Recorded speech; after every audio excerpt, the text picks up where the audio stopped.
Corbolic V2. This is a super safe and effective natural anabolic. Not only is this product going to help you increase protein synthesis, which basically means muscle recovery and growth, it also may inhibit myostatin, which is a protein in your body that is known to inhibit muscle growth. This is a complete natural anabolic that works through multiple different pathways, has multiple trademarked ingredients. If you are a natural athlete looking for that edge, Corbolic V2 is what you need. Get yourself some. All right, guys, welcome to the Pro Physique Code. You just missed a heated argument.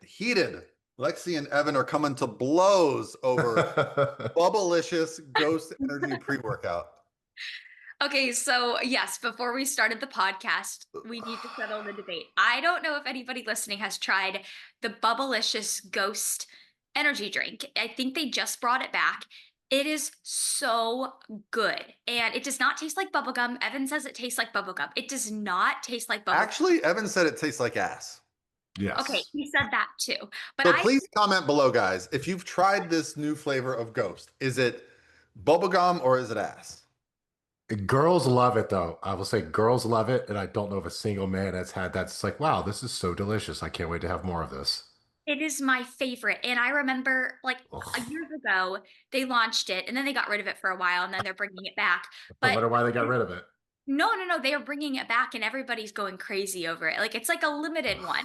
But I couldn't find it years ago. Like I found it once and then I couldn't find it from there on out. And then I remember like my friends would text me every time they saw it. They're like, oh, Lexi, I found it at this Walmart, check it out here. And I love it. It's so good.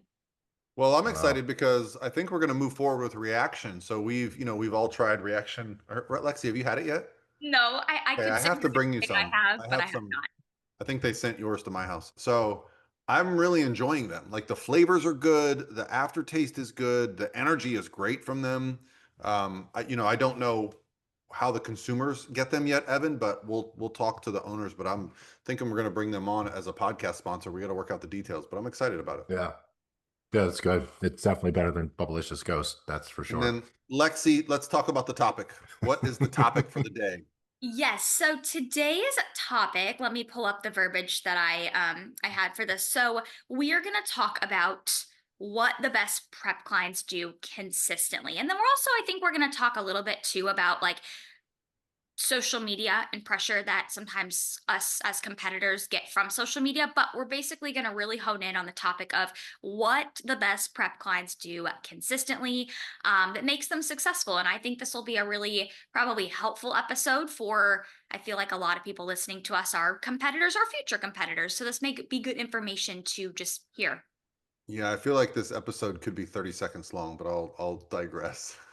I could say what the best ones do in one sentence and be done with the podcast. But I think I like the idea because know what that sentence is. Yeah, same. You can't leave us hanging.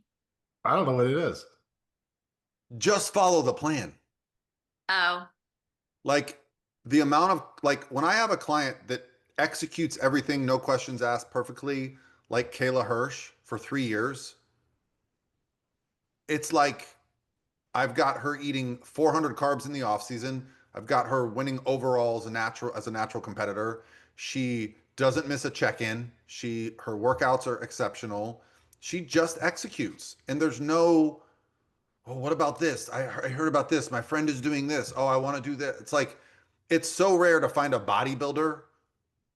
I mean, I'm fortunate. I have a lot of them that actually just want to go do what the plan is and kind of trust that you're doing the right thing. And, there's still some discussion back and forth, but it's like, she just executes the plan for years. For years, she's been my client. I was her first prep coach, and I love it when that happens because it's like, you get to see your philosophy as a coach play out without somebody else like coming to you in a bad situation or, it's my favorite. So that's it.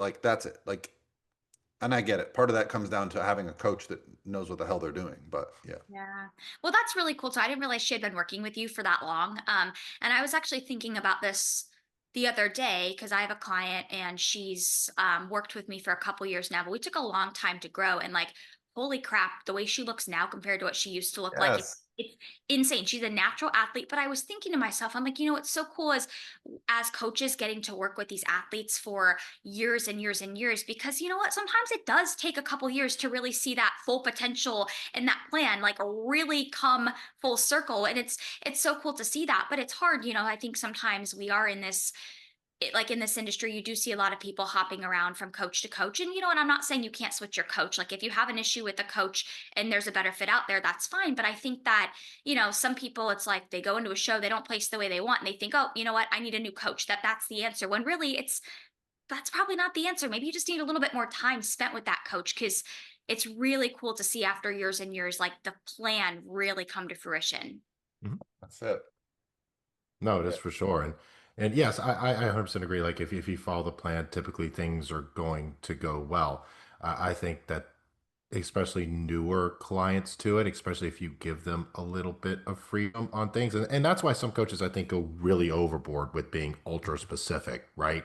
When you have to eat this exact amount of this certain thing. And I think that's why meal plans do well for some people, is because there's no room for them to get in their own heads about things. I just went through a check-in with one of my clients that had been a little bit stalled, and she sent me food logs, and now I know why she stalled, right? Yeah, she's hitting the macros, probably. But when you have 9 ingredients per meal, and sometimes you do this, and sometimes you switch this for this, and sometimes this is for that, things sometimes, well, almost always get messy. And look, and that's because when you do a macro-based plan and you are relying on food labels and you're relying on macro tracking apps, you need to double and triple check those entries.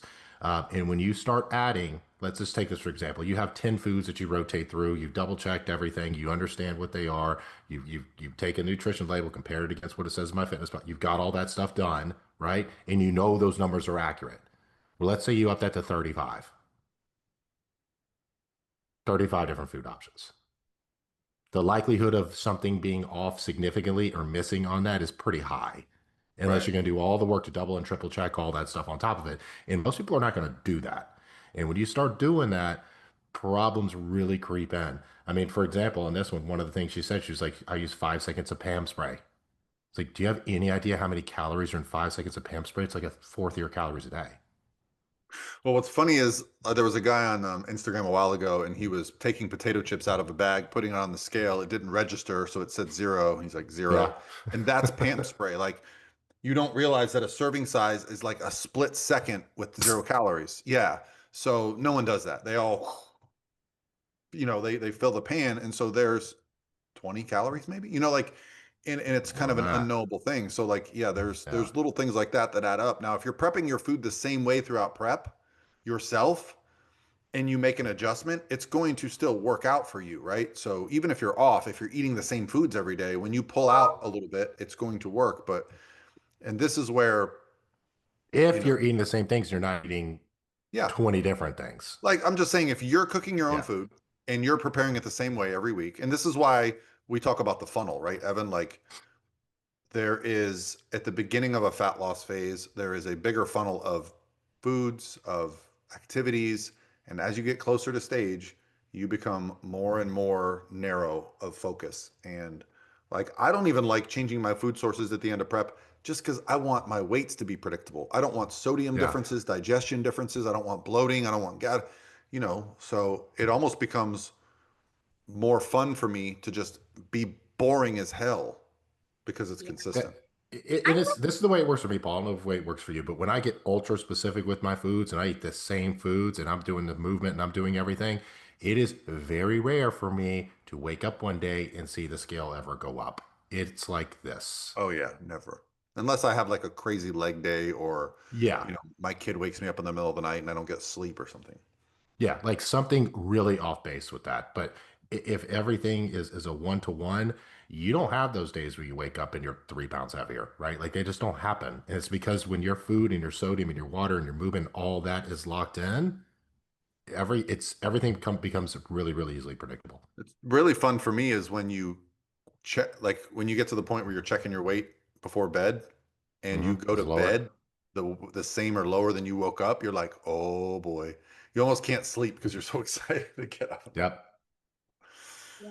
I think, you know, starting off to like what I would say universally makes the best, not only prep client, but just client in general is, and I know we've talked about this before, but just people that check in on time. Like I Yeah. can sit here and think of, you know, people that I've worked with for years now who I can arguably say have gotten some of the best results. And they all have been people that literally never miss their check-in day. They're not checking in late. Like they're not checking in, you know, oh, if their check-in day is on a Tuesday, they're not randomly sending me their check-in, you know, a day or two late without, you know, asking me beforehand. They're always precise. And if they're going to miss a check-in, like they're usually the ones in my inbox the day before letting me know, hey, like, is it okay if I, you know, skip this week's check-in or check in on a different day? Like they are so flipping precise with staying on top of their check-ins. And like that sounds maybe to some people very simple, but like you guys would be surprised. There are definitely, you know, some people that don't do that, but I would say that is a 100% common characteristic of at least my, I would say, most successful prep clients and clients furthermore.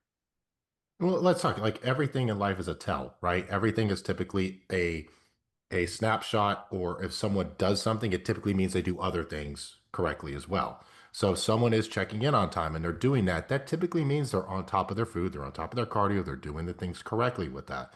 Like, here's another kind of analogy to that I normally draw. And sorry if I know any flat earthers out here, but if someone comes to me and they say they believe in like flat earth, I discount everything else they have to say. Everything. Because there's not like if your mind can truly believe that is reality and the way things are, then like everything else is thrown to the wind, right? It's a tell on how someone is with things, and it's the same thing comes with like check-ins. If people are checking in late, another good example of this is kind of the opposite side of it. And I had one of these yesterday, where yeah, my food's great. I hit my macros. I don't know why my weight's up 7 pounds, but I hit my macros. I'm like, well, if you were accurate on your macros, then why did you almost double your cardio randomly the next day? Like, why? Right.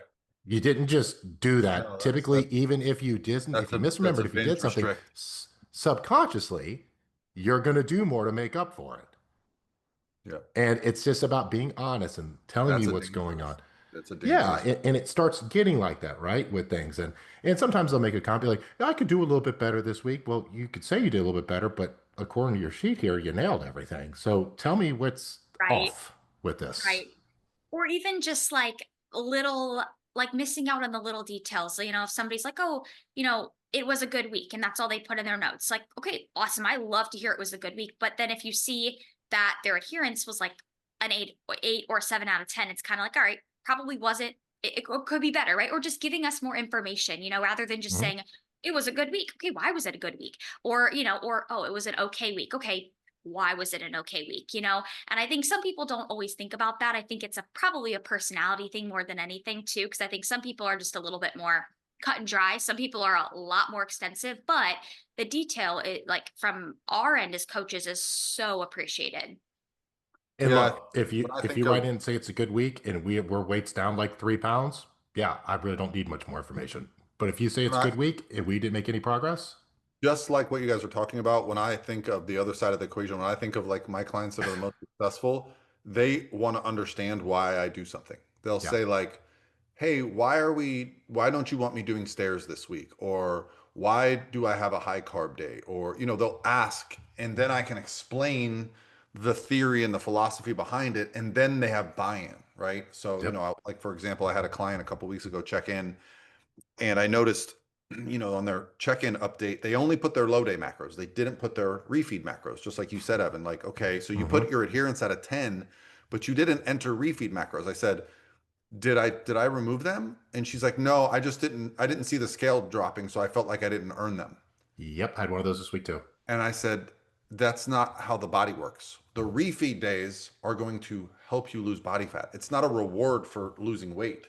It's going to keep your hormones, your digestion, your sanity, all these things, your sleep in a good place, your performance in the gym, so we can keep more muscle and make more progress. It's not a reward. It's not a cheat meal that you get for hitting a new low.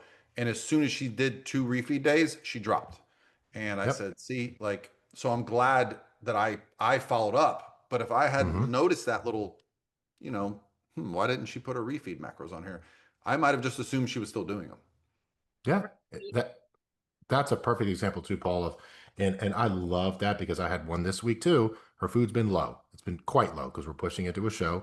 And she checked in, and I went back. I check, and I'll normally do this, and I'll pull up the previous email that I'd sent on the last one, and I'll open it up, and I'll start with that. Be like, "This is the email I sent you last week. This is what you did. Either you ignored what I said here, or you misinterpreted it, which I know you could misinterpret it because I did it. I spoke about it in the video, and it's written right here, and you decided not to do this. So let me explain why behind it." And I'll just kind of go ahead and sometimes do that. And then she checked in a week later. She's like, "Yep, my weight immediately fell the next day." But it's not even yes, it helps the body, but I also like to describe it as it also gives me information of kind of where we are and how our body's going to respond. So if we give a refeed day and the weight jumps up 3 pounds, we're in a different place than if we give a refeed day and the weight stays the same or drops, right? Our body's in a completely different spot in prep during that point. So Yep. it's good for your body and it's good for information for us too as coaches. Right. And on the topic though, real quick about the refeed, if your weight jumps up. So I've also found too that sometimes that just comes from if a client like packs, like if let's say they have 50 extra grams of carbs on their refeed day, if they're packing all those carbs like vegetables, well, that could also be why their weight's up too. It doesn't always just have to do with like Yeah.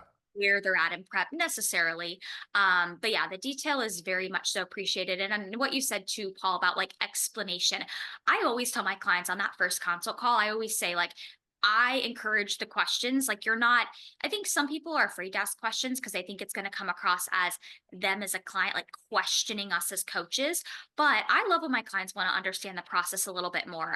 Because like you said, Paul, I think for the client, it gives them a little bit more buy-in to like, oh, okay, coach is having me do this. This is why, right? And then they have a little bit more buy-in. They know that there's, a logical reason as to why they're doing what they should be doing. Yep. All right. So another trait of a successful prep client. They are more focused on the process of prep than the result. They're not basing their happiness on their placing, but on the fact that they're the better version of themselves than they were in a previous prep and that they're the best they can be on stage, and understanding that winning or losing doesn't necessarily reflect how hard they worked or their value. Yeah. Because I think a lot of people, it's about winning and it's about, you know, achieving something on stage. And, well, let's talk about Melanie. You guys met her in Pittsburgh. Love her. Um, you know, her attitude towards this sport is so infectious because she just loves competing. I've Yep. been coaching her for a few years. She's not the most talented competitor. She's never going to win the Olympia, but she keeps getting better and she loves the process and she loves the people. And that's the kind of person that is going to be a success in this sport because she's getting the most out of it. Versus I've had Yep. athletes literally go to the Olympia and call me after the Olympia and tell me that nobody likes them at on stage, and complain to me about being at the Olympia. And I had to tell them, like, you're one of 50 people in the world that are at the Olympia and you think nobody likes you? Right. Like, it's Those a yeah. those clients like like the Melanies, they are a breath of fresh air. And one of the things I love when a client is able to kind of reflect on this is like, let's say they do get on stage and maybe they don't place how they want to place, but then when those stage pictures come out or they get the GoCo video or whatnot, when they tell me, holy crap, I'm so proud of how I looked on stage, like Yeah. that's exciting. And I think that is hard sometimes. I think so many athletes get so wrapped up in that placing, but it's like that is one thing you have to consider before signing up for this sport is if you feel like, you could be your best ever, but if you feel like that placing is going to dictate your entire self-worth and well-being, not for nothing, you should probably consider another sport, right? Because if you place, if you don't place how you want to place and that really knocks you down for like months and months and makes you just feel more negative about yourself, you are probably not cut out for the sport, and that is okay. But I think the best athletes, they can place unfavorably or not how they want to place, but they can still appreciate how they looked and felt on stage. But furthermore, they also use that placing as fuel to their fire to get better, right? I Yeah. think that's another really common trait of athletes too, not just looking at, oh, well, I didn't place well, so you know what, I'm not cut out for this sport. Some people are kind of negative like that, whereas I feel like the best athletes, they use that malplacing and they let it fuel their fire and they let it motivate them for moving forward. Yeah. And I'll call out, I know she listens to the podcast. My client Brittany, we're going to do our third show, which will be Universe, and she has a really good physique and has trained very, very hard. And from day one, has trusted me. And from day one, I saw the potential she does have. And we've only done two shows together, and they both have gone quite well. And this last show we did, she just missed the overall, and I knew she needed to be a touch leaner. But her feedback was, you just need to be fuller in the upper glutes. And she came back and she told me that, and she had everybody in the world telling her how great she was right after that show because she did look very, very good. But I know what she can look like. And I explained to her, I understand they said you need to be a bit fuller. I was like, we also need to be about 3.5 pounds lighter than we are right now. Then we can fill you up and you're going to look way fuller than you are. And she trusts me with that, even with all the outside noise, right? And I had people that were at that show messaging me, being like, she looked amazing. She looked amazing. We don't know how she didn't win. Like, she looked amazing. And I'm like, she looked really good, but she can look better because I know what she can look like. But the fact that she doesn't listen to that noise and she trusts me, now we can go into universe and it's going to be very, very good. I already know it's going to be very good. And a lot of clients can't get out of that, right? They hear all this other noise, and if they didn't win an overall, and they think they should have won an overall, and somebody's telling them, well, if you'd have done this, you would have won the overall, right? They get in their heads about that stuff, and I try to, especially for my more talented athletes, before they reach like a higher level, explain to them the better you get, the more everyone's going to be in there telling you what you need to do, right? Absolutely. And try to prepare them a little bit for that. But look, I love it, right? And she's like, whatever you tell me to do, we're going to do it. And we're going to win. And that's the goal we're going with. And if more clients could be like that, and I'm not saying they aren't, like the vast majority of my clients are, which I'm very, very lucky with that. But we're talking to everyone out there, right? Trust your coach until they give you a reason not to. And if you're improving every time, that is huge, people. Yeah. Huge. And I think on that topic too, if you are an athlete and you are hearing, some of that outside noise or another coach tells you something that, kind of gets you thinking, like, don't be afraid to bring it up to us too as coaches and like give us a Hmm. chance to maybe explain why Yeah. we're not having you do that. I know I had a client a couple months ago. She went to a local posing seminar and she checked in with me the next week and she was really upset. She's like, oh my gosh, like she's definitely a future bikini competitor. We have a little ways to go before we are, in a position to start prep. But she was so upset because she was like, oh my gosh, like they kept telling me at this local seminar that I was wellness and it's really getting to my head now. And I was like, all right, let's have a little coming to Jesus moment. She's definitely not wellness. Maybe she holds a little bit of extra body fat in her lower body, which is most females, but that does not make her wellness. But I appreciated though that she came to me with that rather than just like letting that get to her head and mess with her. So, as a client, if you do ever get something that maybe kind of makes you think from, another coach telling you something or someone else just telling you something, like bring it up to us as coaches and like give us an opportunity to maybe share why we're not doing that or why we haven't done that yet, or just to at least kind of explain. I got a perfect example of this, Paul, that I know you can relate to because I know I can relate to this one is every male competitor I have that's going through a diet phase, they'll come to me and they'll say, I don't know, man, I just feel like I'm losing my muscle. I just feel like I'm empty. I feel like I'm losing my muscle. I go, who told you you were skinny? Who told you you look skinny? Yeah. And every time my girl or somebody at the gym came up to me and was like, hey, man, you're looking a little thin. One comment, one Yeah. comment. Yeah. Yeah. If you can't, especially for men, I don't think women struggle with it as much, but for men, if you can't handle feeling small, you won't get lean enough. I, you know, I, so it's funny you guys mentioned like using motivation. I did a show years ago and got fourth place in men's physique. And I kept that fourth place medal in my gym bag for 2 years, 3 years. And the next time I competed, I won five overalls. I won the Classic Physique Open, Classic Physique Novice, Classic Physique Masters, Masters Men's Physique, and Novice Men's Physique overalls. Only thing I didn't win was the Open overall because the guy beat me. That was my next show. And that every time I went in the gym, I used that medal as like get to your next set, don't cut it short. You know, it was like that motivation. So like finding little things like that. So what I'm not saying, you know, when I was talking about placings, I'm not saying don't strive to be first. And every competitor is going to reach a point where their next goal is a placing, right? You get second at nationals and your next goal is to get the pro card. But you still got to be able to appreciate, even if you go to your next national show and you get second again, that, hey, I'm getting better. Someone just better was there that day. Because the day that you do get that pro card, you're just going to appreciate it that much more. So, yeah, I think all great athletes are driven to be competitive, to win, but they can also accept, like, you know, you can be backstage and look over and be like, goddamn, show's over.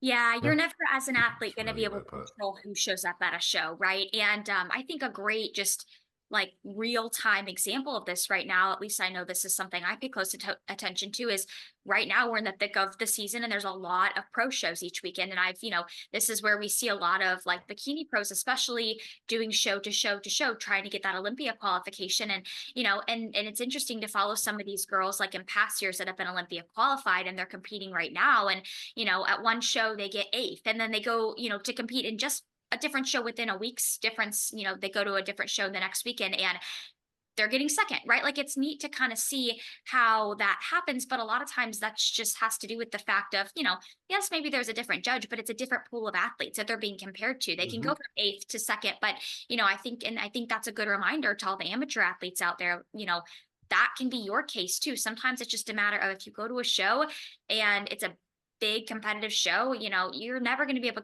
to control who shows up at that show, right? And some shows are just going to be more competitive than others. Well, I love what you said. I think it makes a lot of sense in Lexi too with that. It's I think the best competitors are driven by placings, but it doesn't let them define them, right? Like you want to win. You want to win. Every show I've ever walked into, especially as an amateur, I wanted to win, right? And if I didn't win, I was bothered I didn't win. But I didn't let it ruin my day or ruin my life or ruin anything else. I mean, I bring this up a lot. Like that national show, I think was one of my best looks. The only national show I never got first call outs at. And I kind of got missed, right? It was the end of the day and it was weird. And my coach at the time was frustrated and my fiance at the time was frustrated and everyone was mad that I didn't place better. And I was like, well, if I was undeniable, I wouldn't have got missed, right? That was the And Orlando show, the Nationals in yeah, Orlando. nationals. I remember Yeah. how good you looked that day. Also, your class was full of NFL linebackers. Like it was Yeah, it was like crazy. a huge lineup of dudes. So yeah, it was just a very tough lineup. And but It happens, right? And look, I yeah, was like, cool, we'll just go to the next, right? And yeah. that's it. I mean, I was It doesn't bothered by it, but I devalue the knew work you did. It no. doesn't devalue the improvements you made. Um, yeah, and I often tell people, don't be in a rush for that next thing. Like enjoy the phase that you're in. Yeah. Because so many people don't realize that once they get that next thing, they can't go back. But that's Once so you get a hard, Paul. once you Like get a it's so pro easy to card, say that, but when you're in it, it's oh, I so know. I know hard. girls that are like, I'm sick of getting second. Maria Nemeth was, I think, I want to say it was 4 or 5 times we missed her pro card by one spot. It's Second at North insane. Americans when they only give out one pro card. Third at, nationals when they only give out two pro cards. But when she finally got it at Universe and she won her class and almost won the overall, she was splitting center in the overall. Like, I'm like, now you're a freaking pro and you earned it. You didn't get it because someone wasn't in your class. You didn't get it because it was a small show. You did it at one of the biggest shows and won your class. And then it's over. And she hasn't competed since. She went Yeah. off. She's married now and all those things. So like, I think she will get on stage at some point again. She's just too good of an athlete. But like that, always being in the mix is really fun. It's like, It is. yeah, Yeah, and I think that kind of segues into something else I would say is makes a really good athlete is, especially a prep athlete, and I mean just an athlete in general, is not being in a rush. And what I mean by that is, I think we've all gotten on the phone with potential new clients and, some of them can get away with this, but most can't, right? Especially those newer athletes who, want to compete for the first time and they see this show that's coming up in 10 weeks and they're like, I want to do this show in 10 weeks. Well, a lot of times it's that conversation of like, all right, well, we could do this show, but you're not going to be at your best, right? And most people want to be at their best. So I think some of the best athletes that, feel and look their best in a prep and on stage are going to be those athletes that lean into maybe having a little bit of a longer timeline and can have that delayed gratification as opposed to wanting to step on stage and wanting to rush the process and do it, in 10 plus weeks or 10 or less weeks from now. Yeah. I Yeah, think another, I'm sorry, go ahead, Paul. I was just going to say, really, really good athletes and bodybuilders in general, they're less focused on the stage and more focused on the process Mhm. of being good on stage. They're not chasing, they're not chasing placings. They're chasing improvements. Because yeah, you should spend far less of your time in prep than not. Yeah. Yeah. I think another big factor is athletes that are self-motivated. I find that and I think it's a little catch-22 with this. I find some of the best athletes that I've worked with, I'm the one having to push them and try to motivate them to do what they need to do. And I have some of my other athletes that maybe aren't quite as talented that I never have to push, motivate All right. anything in the world with that. And I had a conversation the other day with, well, not a conversation, but the check-in. I was like, I want to reach through this camera here and virtually just shake you and be like, do you see what opportunity you have in front of you here? Like, do you understand and how many people will want to be in that position? Now, it doesn't matter how many people want to be in that position. You got to want to be in this position and you have to do what's required. And it's going to be a really crappy feeling when you walk up there on that national stage and you just miss something and you know all these other boxes you could have checked along the way and it didn't happen. Right. Um, so I think people that rely on motivation is difficult. And people that I have to be the one to constantly push them, typically it's difficult, right? Because I can't always be there to motivate them, and especially like late at night when they get a little hungry and they may want to fall off, or when they're tired and they don't want to do their cardio. I'm not in their ear for them to motivate them to do that at that time, Yeah. and things slip. There are Things some slip. tips and tricks, that I've used over the years, which is like I'll actually look up the person that won their show the year before, or won their class at nationals, Hmm. just to keep them like their eye on that prize. But the one thing about most competitors is they have that built-in inner drive. You don't have to. I find you honestly have to pull them back. You have to be like, Yeah. hey, you're doing a little too much. Like let's not, it doesn't necessarily benefit you to do more and more all the time. Um, Right. yeah. I think another thing, and I don't know if we've kind of already loosely kind of touched on this, but the athletes that take their improvement season or their time away from prep intentionally are always going to be the ones that far Yep. surpass the ones who just mess around in their improvement season. I mean, think about it this way. How many athletes do you see that show up, every time they're on stage looking the same, right? Generally, and I don't know, maybe that's their goal. Maybe they're just competing to get up there and have fun, but most of us are looking to improve in some shape or form. So that is going to require you being a little bit more laser focused and intentional in your off season, improvement season, whatever you want to call it, and not just going off intuitively eating, training only when you want to. Like, you have to have intention behind your time away from prep if you want to progress as an athlete and stay ahead and make those improvements each time you step on stage. Especially earlier on with it because the truth is, and I say this all the time, the more muscle you have, the more you can get away with. Now, with that being said, if you want to continue to get better and maximize and be as good as you can be, you need to continue to be intentional at things. A lot of people do the sport for different reasons, right? A lot of people also like underlyingly know they have genetic limits to this and only know they're going to be able to go so far. So when they get to that point with it, it's like, okay, well, what's worth it, right? Do I want to be 100% structured all the time, knowing I'm never going to get to where I would ever probably want to go, right? And let's be honest, there's a handful of people that get to the top, right? They get all the genetics, they get everything lined up, they get their lifestyle lined up, everything has to fall into that.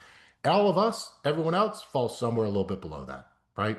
And we have to understand that. And where do we want to fall in that line? And where are we comfortable falling in that line with it?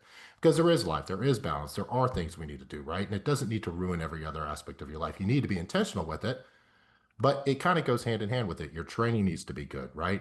That's kind of number one in an off season. The two things I really think people need to focus on is your training needs to be intentional. You need to get stronger. Your measurements need to go up, and your stage weight does not need to creep up to a crazy amount to where you need to lose 20 pounds in a prep. It's not, especially if you're a shorter girl.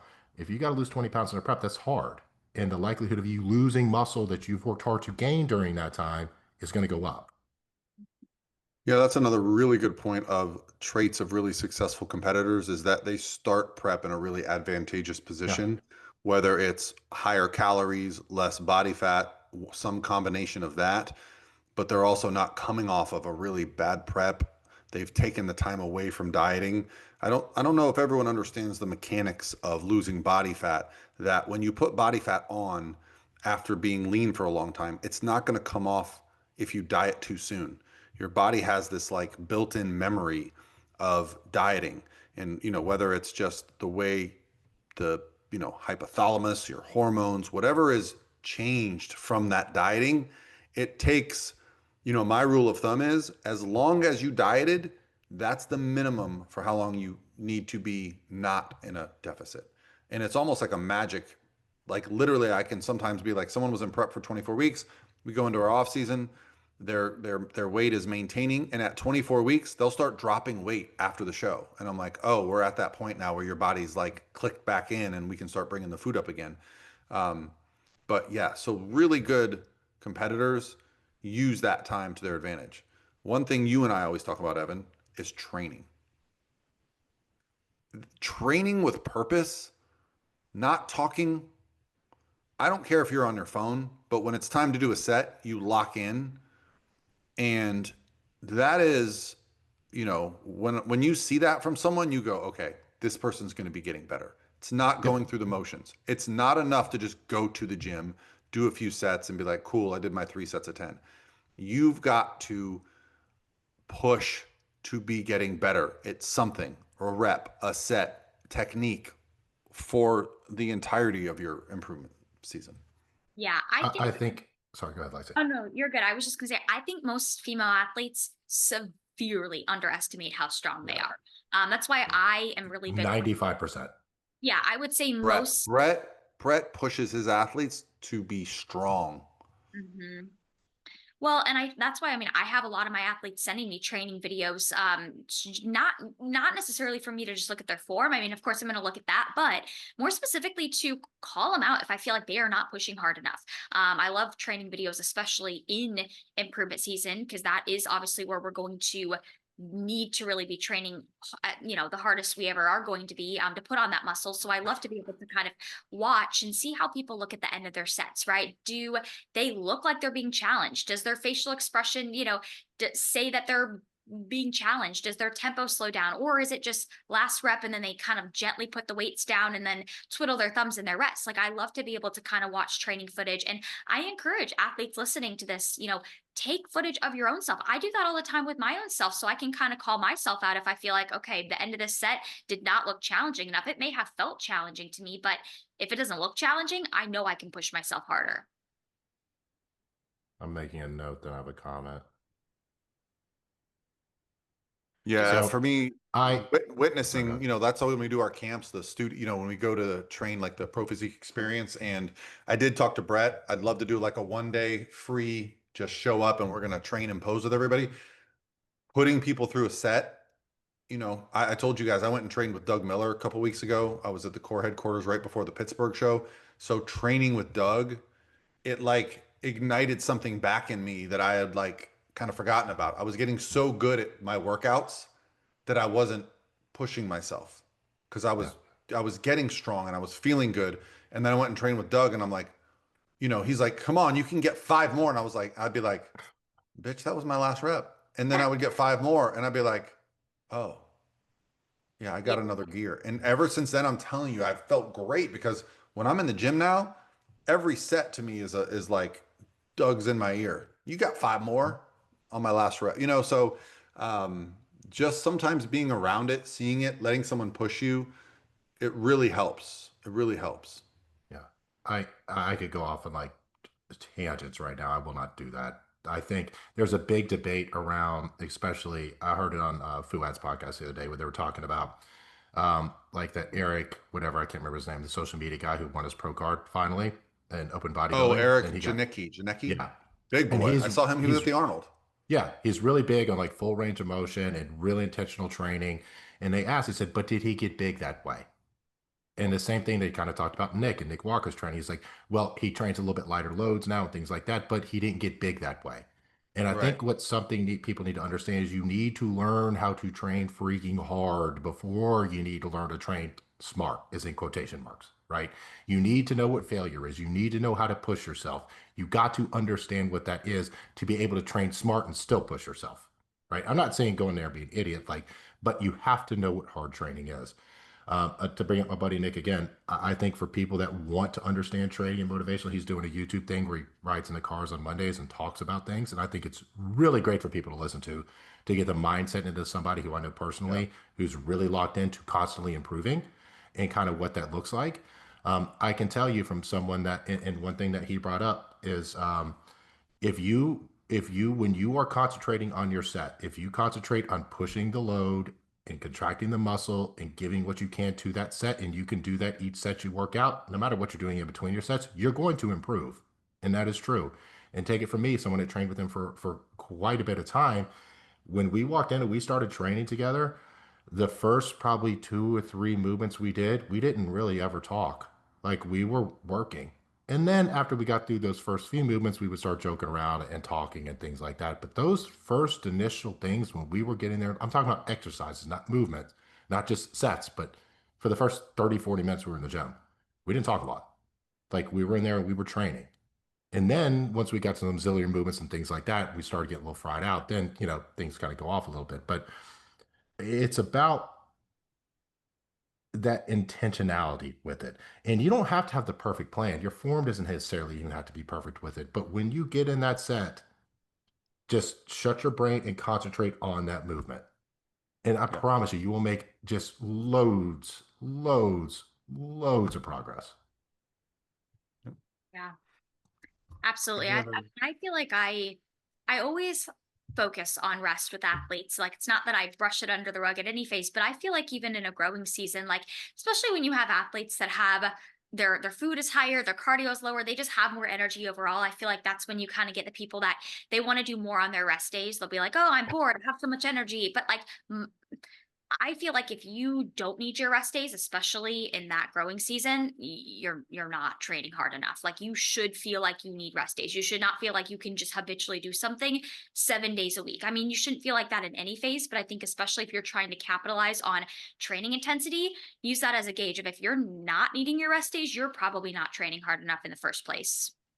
It's interesting you bring that up, Leslie, because I'm kind of falling into that recently because I get really busy with my schedule. If I'm gone on the weekends or things like that, I try to cram more in the time that I have, and I'll feel good. I'll be motivated to go, but my issue is everything just starts to hurt. Like Mm, my joints are hurt, my elbows are hurt. Like I'll try to do triceps after I do shoulders or chest or something. Like man, like or biceps specifically, and I'm like, well, I just can't do anything because I trained back the day before, and everything just starts to hurt, right? So I'm motivated to go do it. My body's like, we're not playing this today, right? So I think it's a little bit twofold with that, and I just bring this up because I've always said the exact same thing you said, right? Like if you are motivated to go train, you probably aren't training hard enough. I'm training hard and I'm motivated to go train because I just don't have the times, like the days to do it. But when I get there, my body's like, no, you're not going to do this. So pay attention to that sort of stuff, right? Like that's how people get injured and nagging things pop up with it. If you go in, and something I noticed the other day, like if I train any sort of shoulder movements and not try to do biceps in the same day, my joints hurt. I will hurt in my shoulders. I will hurt in my elbows. And it's probably just because I'm activating a lot of that stuff when I'm moving, or it could be for the training I'm doing before. I need to dive a little bit deeper into that, but it's things I'm starting to notice, right? So when you notice those types of things, you can approach them differently, even if it's me putting on a little tiger balm before I go train, right? Like little things like that can progress us forward. yeah. Well, let's Self let's end let's end on the topic of social media's influence on competitors? Because I think that's a natural kind of segue. Like, what are some of the trends that we notice about people that compete and how they interact with social media? Because it can be toxic for competitors. They can be Yeah, looking at other athletes. They can be Okay, I feel you. I've Yeah. yeah, and I've they noticed can a be big comparing themselves to pros when they haven't even competed yet. Yeah, and I've noticed a big trend. I've had this discussion with a couple of my athletes recently about I've noticed a lot of, people and I'm not saying there's anything wrong with this. Like this is sometimes really cool to see as an athlete for your own personal reasons, but I've noticed a lot of competitors that have like posing rooms at their gym, and like let's be honest, those are usually have phenomenal lighting, and they'll go in there after a workout and they'll pose or they'll take pictures, and they look like insane, right? It's the lighting's hitting them in the right way. Their post workouts, they have a pump, and then they post that on social media, which again, good for them. That's awesome. It's cool to see that. But then other competitors see that and think, holy crap, I'm behind. Look at so and so, right? When they don't realize that that is not probably going to be how they look on stage. Like that lighting is really harsh. Their post pump, like they may have kind of altered the lighting when they posted the picture within itself or the video. So that's one thing I see a lot of people getting in their head with, is seeing like those just severely like altered lighting pictures on social media and then thinking like that's how their competition or that's how that athlete is going to show up looking on stage. And it never is. Because Right. here's the case. You cannot do a full workout before you go train with that full tan on and everything else. It won't happen. Like Yeah. that whole tan will run off your whole body. So no matter how good you look post workout, it's impossible to ever look like that on stage. You cannot. You Yep. can't. Not with a And tan. You cannot do it. It's impossible. it's always interesting too. Like I'll look at sometimes I'll see people that post pictures on social media and like they look super impressive, and then I'll see that they just competed, and I'll look at their stage pictures and kind of compare like their stage pictures and that lighting compared to what they post on social media. And like you're right, Evan, a lot of times they look vastly different on stage under that lighting. Not necessarily, that they look bad, but it's a very different than what they post on their social media account. They look great, but when you dial yourself on social media to look like a 12 and you look like a 10 on stage, it's still a Right. downgrade. Like you're still a 10. Right, right, true, very You true. know, it's I got another good example of this too. And we like I said this to you the other day. So I had a client that competed at a show, and there was a girl that trains at our same gym, and she saw her out of the corner of her eye, not in person training, but then looked her up on social media and was like, "Oh my gosh, I can't go against this girl. She's gonna kill me. She's gonna crush me. Like I don't even know what I'm doing." And then she didn't even realize this, but they ended up being in the overall together, and my girl ended up beating her. And I messaged her after. I was like, "Hey, look at the girl you ended up beating."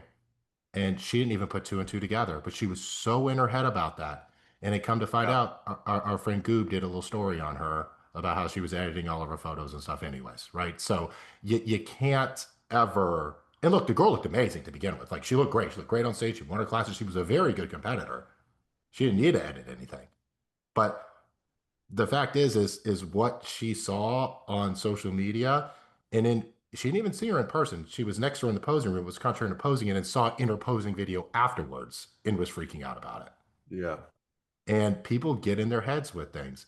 And look, Yeah. how many times I've done this too. There's been times that when I was trying to turn pro, when I would go in the gym and I would see guys that I'm going against, be like, "There's no way I'm going to beat that guy." And then they Right. were into second call outs, and I was splitting center, right? Like it's never a 1-to-1 like you think it is. You don't walk out of the gym and on stage. No. Like athletes will literally mess themselves up in peak week more often than not. They start pulling water, taking diuretics. They stop training too soon. They'll just do random things. Whereas if they had just not even done a peak week and walked in and pumped up, they probably would have Hmm. done better. So bodybuilding is not one on social media or in the gym. That is something that you have to know how to be on stage at your best. That hands the first bodybuilding show I ever did, there was two or three guys from my gym that were way more muscular than me, and they were laughing at not literally. They're like, "What are you doing in the gym?" When I was doing like cardio and stuff after I worked out, they're like, "You're losing all your muscle," and I was like, "All right, well, I'm just doing what my coach told me to do." Show day, I pump up backstage. They're all back there. I had black, long sleeve everything on. I pump up. and there's no mirrors. I take my top off before we're about to go out, and they all look at me and their jaws drop. They're like, "How do you have veins? How are you like tight and full?" I'm like, "Well, I don't know. I've been eating and drinking all day. You guys haven't had anything, you know, like Yeah. I beat them all. I'm a tall, skinny white dude. And I beat these guys that had better physiques because they looked worse on show day than they looked all prep. I Mhm. was busting out of my skin and absolutely shredded and had enough muscle to be competitive. So like, yeah, like remember girls, I've had girls backstage tell me like, "Oh my God, look at that girl's abs.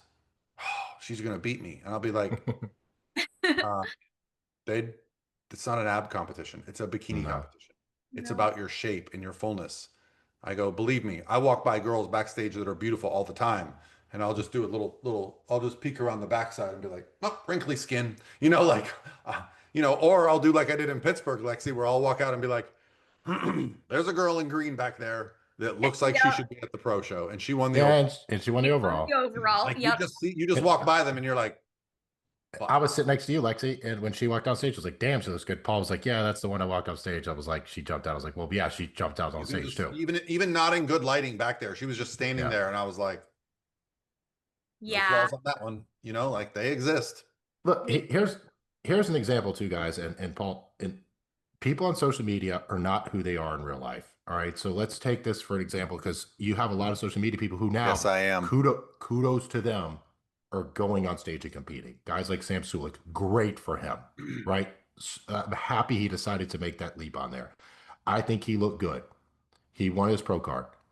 I think there's probably about a 5% chance if he would have gone to like Universe or Nationals and walked up on stage that he's winning a pro card there with I more talent I and was more I anything was else. more You were impressed there with in him than I was person. expecting to be, but I agree. There are more complete men classic physique guys at the national shows because it's basically Yes. bodybuilding at this point, and those guys are coming out of the woodworks Again, just not complete. not saying he's not impressive, but like if you Oh, would have very. seen him in, I mean, he blew up because his physique is insane, right? But then Yeah. it's different on social media and YouTube than when you translate it to stage. That's why so few people ever actually make that leap. Yeah. And good, No, good for them it's for doing it. intimidating. Like It's awesome very for them, intimidating. Yep. right? Well, I I always mean, say too, I don't know if this really relates to social media. This is just in, I guess, in terms of comparison in general, but specifically, like also like for the bikini division, I always say the coolest physique off stage is not always going to be the one that does the best on stage. Because sometimes you do see girls off stage and it's like, damn, like look at their shoulders or like look at their abs, But like Yeah. is that really what they're like when they strike their poses on stage? Do they really fit the criteria? I mean, I've seen some girls with some really jacked upper bodies and it looks so cool off stage, but then they get on stage and it's like, they're way too upper body dominant and it doesn't fit the criteria, right? So Yeah. you have to kind of keep that in mind too, that like it is about a set criteria. And that doesn't always mean that the quote unquote coolest or, most impressive physique wins. Agree. yeah. Yep. Most of the time, if Well, the and it's most, exciting. if the most, We got a big weekend this weekend. We can wrap up with talking about this last weekend because we've got junior nationals coming up. Um, Evan, is your girl's doing Universe, right? I got two or three to university. Yeah. Anybody doing junior nationals, Lexi? No. No, Okay. no. But I know your girl and my girl were in the fit model overall together this past Yeah, weekend. that was cool. In front of Sandy. NorCal. I know, I know. Yeah, no, they both looked fantastic. They really did. I mean, if they based it on the walk, your girl would have won because Brittany, damn, we gotta work on her walk. Yeah, I will say Nini has some really good stage presence. She's worked really hard for that too. And I mean, honestly, just to shout her out, she's a great example of what we talked about earlier because she competed in Ohio or not Ohio, Idaho the week before, which is where she lives, and she got second. And she, I thought she looked fantastic. We got some feedback that was I don't it was interesting, but she, after that show she could have very well have been like, "Oh, I should have gotten first." But she was like, "You know what? No, Lexi." She's like, I know I could have been more confident with my posing and my walk and just my overall like presence. And I think she really implemented that in California and obviously it did her well. So Yeah, And it was a fun weekend for me because all the girls in California were supported by Lana. So like I wasn't there, but I was getting pictures and videos from Lana and she would ask me what I think about this and I'm starting to get very specific opinions on fit model posing. The front pose can be so wrong when the girls look straight up and down and their feet are narrow. They got to be wide and they can't be too far in front. Like it's a nice balance. And I'm just noticing, I think my aptitude for this new division has been enhanced by having been coaching bikini for a decade. So I'm Yeah. like, I think I've had 5 or 6 overall fit models already this year. And it's just like you just start to get a sense that like, oh, this is what bikini was. So we're gonna Yeah. do real well here. But I also had that's the first time I've ever had a bikini overall and a fit model overall at the same show, which is It's cool. always cool to have a new career first. But obviously, fit model's so new. It's yeah, it's just going to be interesting to me how they blend fit model and bikini when they start having pro shows. Like Yeah. because the fit Right. model girls are going to be bikini girls coming down, and then the fit model girls going up, and it's like where are they going to let them settle? That's what's going to be Yeah. the decider for me. How are they going to let them be? Because that's how the bikini division, in my opinion, has started to fade, is that they've let the girls that are so grainy and hard not necessarily win, but they're still in first callouts. Yep. That's it. They're still fifth or fourth. And you want to go put them last and Yeah. and make them come in. But yeah, I don't know. Do you guys think I predict at some point this year the bikini numbers are going to be below the fit model numbers. It's still been So bikini's been more. I think I agree with you there. And the reason being is I've had 2 weekends now in a row where I've had clients in front of Sandy and they both actually like recorded their feedback from Sandy and sent me the voice memo afterwards. And I even had one girl that like we had never really talked about fit model, but Sandy literally told her, she's like, I think you would be perfect in fit model. So I'm hearing like that type of feedback being given to a lot of girls recently. So I feel like a lot of girls are still trying to do bikini at this point in the year just because fit model is still so new, but I do think we're going to see more of a shift later this year. So I would agree with that. That's interesting to me that she's Yeah. pushing girls out of bikini.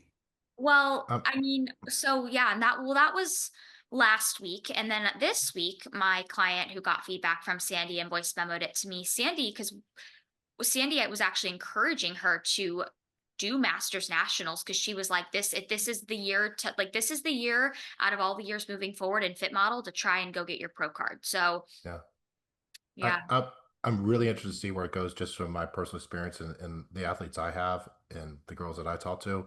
I think the majority of girls I have doing fit model are because they're not good enough for bikini yet to succeed in bikini. Yeah. That's most of them. Well, Um, so the girl that won the overall at the NorCal show, uh, Lexi, the Yeah. week before she did Legion and got third in bikini. And Okay. she's like, "What do you think about it?" And she got the suit maker to get her a suit, and she worked yeah. with Lana on her front pose, and lo and behold, she wins the overall. It's the same I, exact thing that happened with Daniela.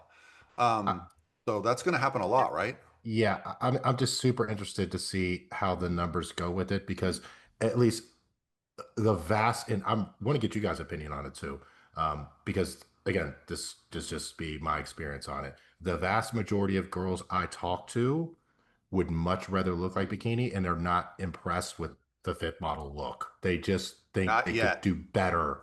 They could think They they could do will. better at fit model, and that's where I'm interested to see where it progresses, right? And see because I just not many girls I know look at that and like, I want to look like that. They're like, I wish they would allow them to be a little bit leaner. And that's Well, but almost you're every you're you're comment. looking at the sport from someone who's already in it. Yeah, and that's why What you're I'm not thinking about is people that have never competed and yeah. they're like, "Oh, I can do that." Yeah, and that very well might be kind of That's how you the grow the case with it. sport. Like, Yeah. when we have a show coming up here this year where there's like 20 in true novice fit model, that's going to be the Yeah. breaking point where girls go, "Oh, I'm doing fit model. I'm a fit model." I see people on Instagram, "I'm a fit model competitor." That's what they're putting on their Instagrams. They're changing their like reality. I'm interested to see where it goes. I will say I have had a select group of clients, specifically like moms and Yeah. or clients over like the age of 40 that have explicitly told me they're like, oh my God, I love this new division. I love it That's way true. more than the bikini look. Yeah. And I think like I can understand that, especially if you're a mom and you have, many kids and you're hanging around, other moms, it is probably kind of weird to be that one that looks like a bikini competitor because with the way bikini is now, like you got to be jacked, right? So I found that a lot of just like my moms and people over 40 have like been like, Lexi, the look of fit model, love it way more than the look of bikini. So I think it's just kind of dependent on the person. And I think that that's most of the athletes I have. They're, more masters competitors over the age of 35, and they just they're like, well, I think I could probably just do better in this division. I think that I'm going to place better. And I'm like, well, you probably most girls fit the division better, muscularity wise and everything else they do because the standard bikini's gone up so crazy high, right? And when I look at the standard of things, I look at like a national standard, right? I don't look at a local show standard on that. I look at the top standards of things, not pro level, but top level of that. Um, so yeah, it'd be interesting to kind of see. And one thing I wanted to touch on too, Paul, before I forget, is you were talking about the most impressive physique doesn't win, right? No. And for those of you who do not follow bodybuilding, just look this guy up and it will all make sense. If the most impressive physique won, then Andrew Jacked would win every Olympia, win every Mhm. show he ever walked into, ever. Nick made a comment. He's like, and that's the year Nick got third at Olympia, and I think he got sixth or seventh, Andrew did. Um, and he said, we walked backstage and he took his shirt off and he made us all look like we had never lifted a weight a day in our life. He looked Yeah. like a grown action figure. He is 6'1" and 300 pounds on stage and looks, or 6'3", 300 pounds on stage and looks Yeah, I think like he's 6'3". He's about a 12. superhuman. Yeah. Like the most impressive physique does not win. And he is the most impressive physique in all of bodybuilding, hands down. Like, I don't think anyone's going to debate that. Well, the thing is, if you had all the top 10 Olympians walk down the beach without their shirts on, everyone would pick Andrew Jacked as Mr. Olympia. No one would 100% of pick people. no one would pick Derek Lunsford, right? So No. like it's about, the criteria, the structure, conditioning, balance, all that stuff. And the same thing is true of bikini. I've seen so many amazing bikini competitors in the gym, and then you get them up on stage and it just doesn't click. It's like the physique doesn't flow, the Doesn't go balance right. isn't there, and it just isn't what fits that criteria. So yeah, like Joe Piscula used to always say to me, the best body doesn't win, the best competitor wins. So Yep. there's times where we look over and go, God, that girl or that guy has a great body. Mhm. Unfortunately, it's not what we need for a win. Right, right. I used to get people that would like, because I was a gymnast growing up, so I naturally just have a little bit more quad. And I used to get people that would be like, "Oh, your quads are so cool," and it was like, "Thank you," but also like it doesn't help me whatsoever in bikini. You know what No. I mean? Like it's a muscle group. It does look cool on females maybe, but like if you're a bikini competitor, it's not like it's really gonna help you. So yeah. But anything else you guys want to say? No, I think that's a good one. We've covered a lot, and I think, as far as like what makes competitors great for us coaches, I mean, the big one is just communicating and just Communication. executing. Yeah. Yeah. Yeah. If you've got a problem, say something. Yeah. I've run into to clients historically now that are like, "Well, I don't want to bother you. You're busy. I'm not busy. This is my job. If I miss a message, if I miss an email, if I miss something, just follow back up. Right. Right. It's like I really try on that first call to over-index on the like, we're in this together. You're a competitor. I'm a coach, but we both have a life. Yeah. Hmm. So Yeah. like, I'm human Yeah. too. You're human too. Like, we're gonna make mistakes along the way, but let's make sure we're in this together." Absolutely. And I think, to kind of end it too, like if you are somebody considering working with an online coach, definitely consider if you don't have good communication skills. I'm not saying you can't ever work with an online coach and be successful, but that is definitely something you need to work on, or you need to actively know you're going to have to work on if you want to be successful as a client who works with an online coach. Like that communication just goes so far. Yeah. I look, it's important, right? It is. And look, I don't expect you to be perfect. I don't think anyone expects anyone to be perfect. We would love it, but it doesn't happen, right? And things are going to happen. Life is going to happen. Be honest with us, okay? And look, if I never get mad at any of my clients ever. Sometimes I'll get direct with them, but I get direct with them because they have goals that they've laid out to me, and it is my job to help them get to those goals. I don't put those goals for them I say ever. that all the time. You're telling I me don't create this. your goals. You're what you're telling me you want and what you're doing aren't matching. So They are which is it? matching. Do you want to take a And break or do you want to actually go win? which do you want? Yeah. Like it's actions. Like people can want something all day long. Yeah, we're But not judging you. I don't, no, it doesn't matter to me if you don't. no. I can't treat you like someone that wants to win and you check in and you act like someone that's struggling or doesn't want to do this. And I need to know what my role is here. Yeah.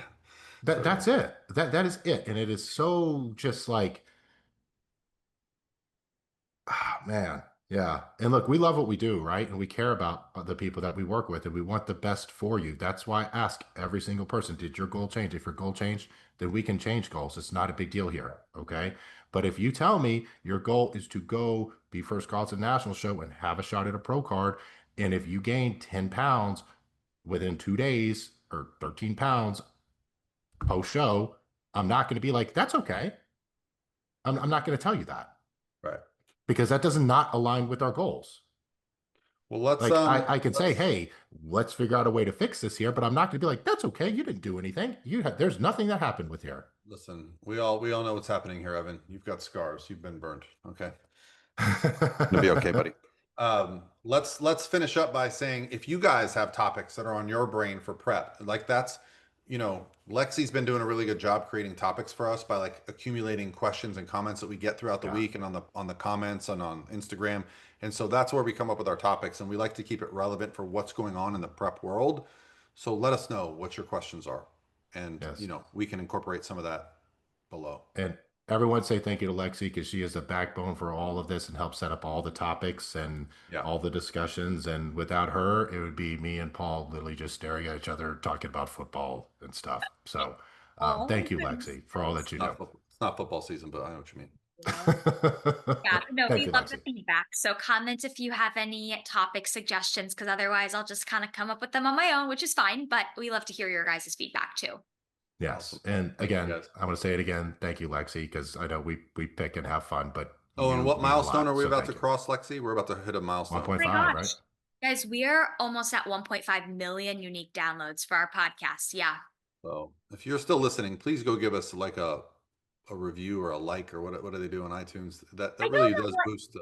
Yeah, I don't know what really you can do on the podcasting platforms. I'm sure there's something, but I guess, we love to, I mean, I know I love this. I love when I see like you guys screenshotting episodes that you're Oh, if you share it and tag tag, I will repost that all yeah, day. tag us on Instagram. We love to see that, guys. It's really been neat too to see. I mean, not only like my own clients and our own clients listening, but like even people who aren't our own clients that this reaches. Like we love to see that you guys Yeah. are, getting something from these episodes. Yeah, and look, I don't get a ton of messages, but every once in a while I'll get I get messages, but I don't get a ton of messages about the podcast. And people in person, everyone comes up and says something. But every once in a while I'll get messages like, "Hey, you mentioned the podcast. What do you mean by this? Or can you expand a little bit on this?" There has never been a single time that I can think of that I got a question I did not respond to having to do with that. Right. So, like, I'm happy to help and expand on things, and like this is why we do this. We do this for fun. Like we don't get Yeah. paid to do this, right? Like so we just enjoy doing it. We enjoy helping. I mean, I look forward to talking to you guys. I don't know about you guys, but when I know it's like 10 o'clock on Tuesday and we're about to record, I'm excited to talk to you guys. Of Like, course. this is a lonely job at times. We are in isolation a lot of Yeah. the day. And you Yeah. know what's funny too is like you guys, I've never like really told you this, but sometimes one of you guys will say something just like when we're having our conversation on the podcast about a certain topic, and I'll be like, and I'll like take that with me. I don't know, like not that maybe it's not that I learned something new, but it'll be like, an approach or I don't know, an insight that you guys have on something that I'm like, I really like that. And I just like take it with me and it helps me as a coach too. So yeah, I love every Tuesday when we record. Awesome. Yeah. I learned something too. None of us think we know it all. I can promise you that. Hell no. Not at all. All right, guys. All right. Thanks for Appreciate it. listening, guys.